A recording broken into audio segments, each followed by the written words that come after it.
السلام علیکم ورحمۃ اللہ وبرکاتہ۔ خطبہ جمعہ مسجد نبوی ڈاکٹر عبداللہ بوائی جان حفظہ اللہ تعالی۔ موضوع نیکی پر استقامت اور ان کی حفاظت۔ ترجمہ شفقت الرحمن حفظہ اللہ تعالی۔ بتاریخ 6 شوال 1438 30 جون 2017۔ تمام تعریفیں اللہ تعالیٰ کے لیے ہیں، اسی کی نعمتوں سے خوشیاں پایا تکمیل تک پہنچتی ہیں۔ میں گواہی دیتا ہوں کہ اللہ کے سوا کوئی معبود برحق نہیں، اس کا کوئی شریک نہیں، وہی زمین اور آسمان کا پروردگار ہے۔ اور میں یہ بھی گواہی دیتا ہوں کہ محمد صلی اللہ علیہ وسلم اس کے بندے اور رسول ہیں۔ نیکیوں میں آپ کا کوئی ثانی نہیں، یا اللہ ان پر، ان کی آل اور متقی صحابہ کرام پر رحمتیں، سلامتی اور برکتیں نازل فرما۔ حمد و صلاح کے بعد کتاب اللہ بہترین کلام ہے اور سیدنا محمد صلی اللہ علیہ وسلم کا طریقہ سب سے بہترین طریقہ ہے۔ دین میں شامل کردہ خود ساختہ امور بدترین امور ہیں، ہر بدعت گمراہی ہے اور ہر گمراہی جہنم میں لے جانے والی۔ اللہ کے بندو، میں اپنے آپ اور تمام سامعین کو تقوی الہی کی نصیحت کرتا ہوں۔ اللہ تعالیٰ نے پہلے گزر جانے والے اور بعد میں آنے والے سب لوگوں کو اسی کی نصیحت فرمائی ہے، اور یقیناً ہم نے تم سے پہلے کتاب دیے جانے والے لوگوں کو اور تمہیں یہی نصیحت کی کہ تقوی الہی اختیار کرو۔ سورۃ النساء آیت 131۔ مسلم اقوام، وقت کا تیزی سے گزرنا عظیم نصیحت ہے، دنوں کا آ کر چلے جانا بہت بڑی تنبیہ ہے۔ بے شک رات اور دن کے آنے جانے میں اور جو کچھ اللہ نے آسمانوں اور زمین میں پیدا کیا ہے، ان سب میں متقی قوم کے لیے نشانیاں ہیں۔ سورہ یونس آیت 6۔ اللہ کے بندو، ہم نے چند دن پہلے مبارک مہینے نیکیوں اور برکتوں کی عظیم بہار کو الوداع کہا ہے۔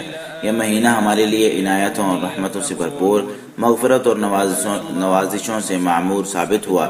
اس ماہ میں نیکی کے لیے حوصلے بلند تھے، آنکھیں اشک بار، دل بارگاہ الہی میں بھجے اور سہمے ہوئے تھے، جسم نیکی کے لیے ہر وقت تیار رہتا، واعظ و نصیحت کی مجالس اور جنت نما کے باغیچے ذکر و قرآن سے لبریز نظر آئے، نیز ان پر سکینت نازل ہوتی اور رحمت گھیر لیتی تھی۔ اللہ تعالیٰ نے اس مہینے میں دن کے وقت صیام اور رات کے وقت قیام کی توفیق دے کر اپنے ہاں معزز بننے کا موقع فراہم کیا۔ ہمیں انواع و اقسام کی نیکیاں، عبادات، اذکار، ذکر، دعائیں اور صدقہ و خیرات کرنے کی ہمت بخشی۔ اس پر الحمدللہ کہتے ہیں کہ یہ اسی کا احسان ہے، ان نوازشوں پر اسی کا شکر ادا کرتے ہیں۔ یا اللہ، اب ہماری کاوشوں کو شرف قبولیت بھی نواز۔ یہ مہینہ چند دنوں اور محدود گھڑیوں کا تھا جو گزر گیا اور بسر ہو گیا۔ اس مہینے کی تھکن اور ماندگی ختم ہو چکی، لیکن انشاءاللہ بدلہ اور صلہ باقی رہے گا۔ ماہ رمضان ختم ہو چکا، رمضان میں نیکیوں کا کھاتا بند ہو چکا، کامیاب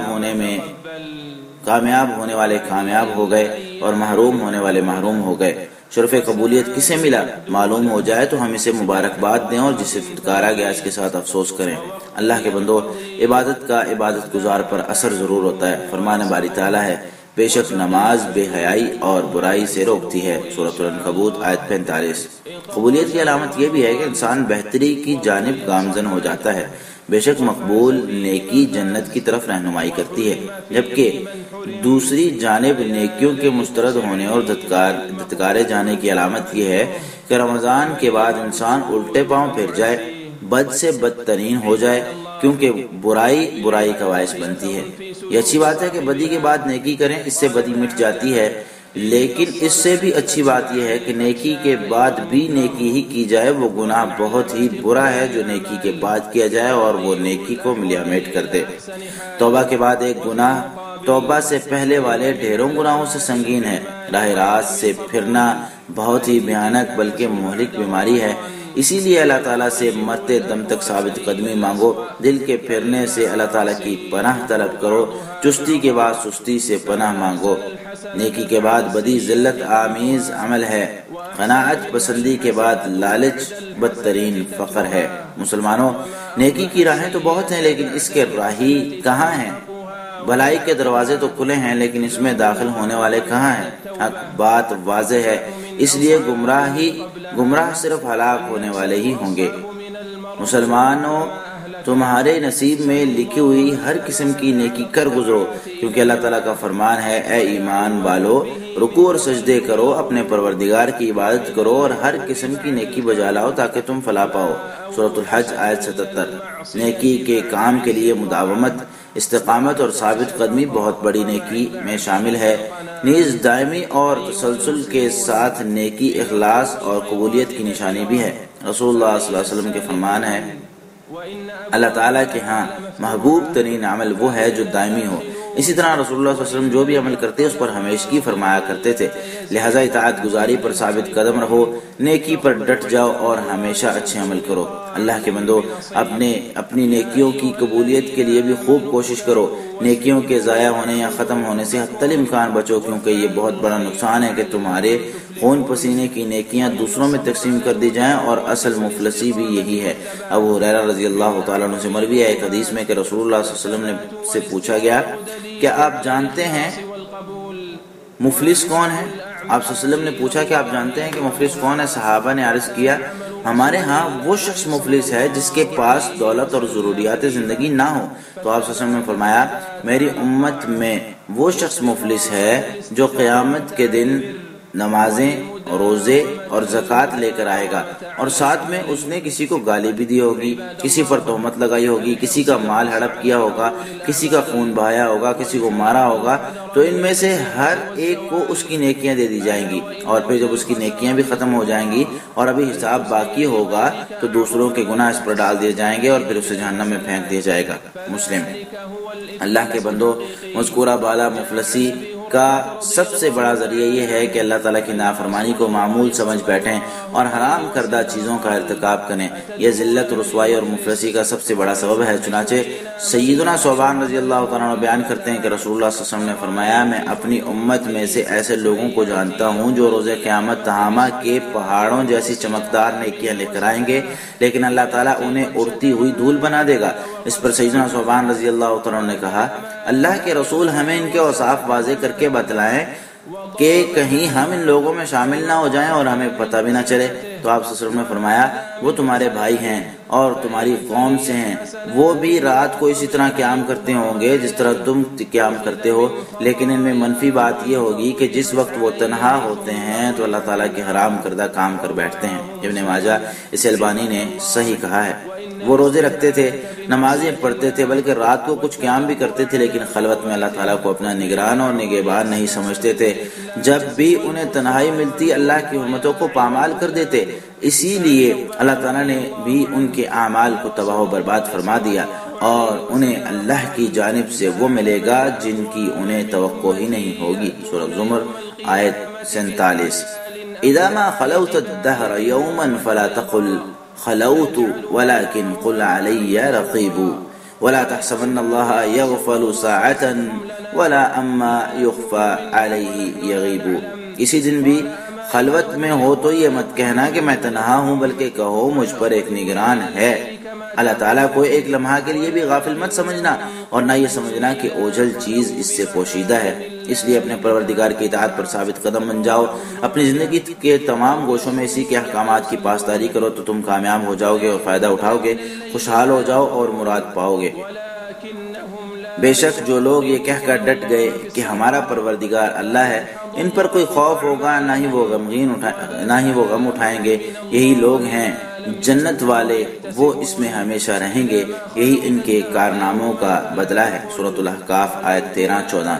اللہ تعالیٰ میرے اور آپ کے لیے قرآن مجید کو بابرکت بنائے، ہمیں اپنے نبی کریم صلی اللہ علیہ وسلم کی سنت اور آپ کی رہنمائی کے مطابق چلنے کی توفیق دے۔ میں اسی پر اکتفا کرتا ہوں اور عظمت و جلال والے اللہ سے اپنے اور تمام مسلمانوں کے لیے گناہوں کی بخشش طلب کرتا ہوں، اسی لیے آپ بھی اسی سے گناہوں کی بخشش طلب کرو، بے شک وہ بخشنے والا اور نہایت رحم کرنے والا ہے۔ دوسرا خطبہ۔ تمام تعریفیں اللہ تعالیٰ کے لیے ہیں، اس نے ہم پر احسان کیا، اسی کے شکر گزار بھی ہیں، اس نے ہمیں نیکی کی توفیق دی۔ میں اسی کی عظمت اور شان کا اقرار کرتے ہوئے گواہی دیتا ہوں کہ اللہ کے علاوہ کوئی معبود برحق نہیں، وہ یکتا اور اکیلا ہے، اور میں یہ بھی گواہی دیتا ہوں کہ محمد صلی اللہ علیہ وسلم اللہ کے بندے اور اس کے رسول ہیں۔ اللہ تعالیٰ ان پر، ان کی آل اور صحابہ کرام پر ڈھیروں رحمتیں اور سلامتی نازل فرمائے۔ مسلمانوں، تقوی الہی اختیار کرو، اپنی زندگی تمام ہونے سے پہلے نیک کام کر لو، اپنی بات کو کردار سے ثابت کر کے دکھاؤ، کیونکہ انسان کی حقیقی زندگی تو وہی ہے جو انسان اللہ کی اطاعت میں گزرے۔ عقل مند وہی ہے جو اپنا محاسبہ خود کر لے اور موت کے بعد کی تیاری کرے، جبکہ عوض پرستی میں لگ کر اللہ سے امید لگانے والے شخص حقیقی ناتما ہے۔ سال کے تمام مہینے ہی عبادت کے لیے بہار ہیں، اگرچہ ان کی فضیلت مختلف ہے۔ اسی طرح ساری زندگی ہی نیکیاں کمانے اور بندگی بجا لانے کا قیمتی موقع ہے۔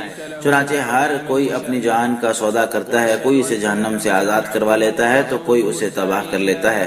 ہر شخص کو اسی کی توفیق دی جاتی ہے جس کے لیے اسے پیدا کیا گیا۔ اس لیے ماہ رمضان کے ساتھ مکمل وفا کرنے والے، ماہ رمضان کے دوران گفتار و کردار میں مٹھاس پیدا کرنے والے، اب ماہ شوال میں بھی ثابت قدم رہنا، تبدیل مت ہو جانا، یا پیچھے رہ جانے والے، زندگی کی اکثر بہاریں گزار کر بھی سستی کا شکار رہنے والے، تمہیں رمضان کا قیمتی موقع نہیں ملا اور فائدہ نہ اٹھا سکے، اب بھی رحمت کے دروازے کھلے ہیں، توبہ کی قبولیت تو جاری و ساری ہے۔ آپ لوگوں سے کہہ دیں، اے میرے بندو جنہوں نے اپنی جانوں پر زیادتی کی ہے، اللہ کی رحمت سے مایوس نہ ہونا۔ اللہ تعالی یقیناً سارے گناہ معاف کر دیتا ہے، کیونکہ وہ غفور الرحیم ہے۔ سورۃ الزمر آیت 53۔ مسلم اقوام سنت طریقہ اور رسول اللہ صلی اللہ علیہ وسلم کا عمل یہ ہے کہ آپ شوال میں 6 روزے رکھتے تھے۔